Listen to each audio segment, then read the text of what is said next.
وصفه سهله جدا، ما بتاخدش ربع ساعه تقريبا في الفرن بتكون جاهزه معانا.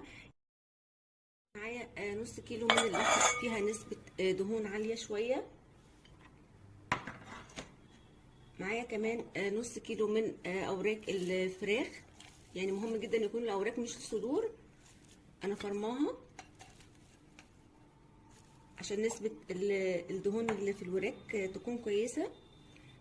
انا كنت عاملة توابل الشاورما، اللي ما شافش الحلقة دي ممكن يرجع يشوفها.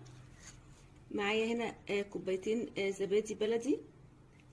لو حابين في الخطوة دي نحط نسبة من الدهون الحيوانية او النباتية ممكن جدا، بس انا هكتفي بالدهون اللي في وراك الفراخ وكمان اللي في اللحمه المفرومه. دلوقتي بقى هعجن كل الحاجات دي كويس جدا.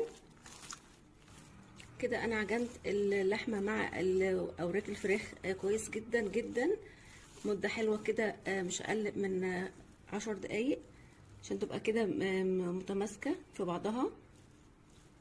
دلوقتي بقى انا هاخد قطعه قطعه كده من الفراخ واحاول افردها. انا عايزاها بسمك رفيع جدا بالشكل ده كده.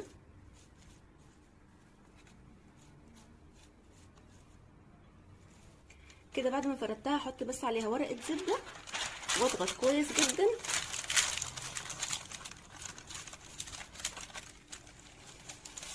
دلوقتي بقى هحطها في الفرن على درجه حراره 200 على الرف التحتاني.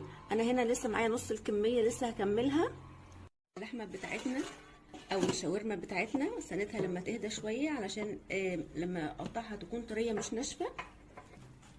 دلوقتي بقى اقطعها قطع رفيعه زي الشاورما بالظبط، وتكون معايا كده متحمره من فوق ومن تحت، وريحه بقى وطعم بجد تحفه جدا.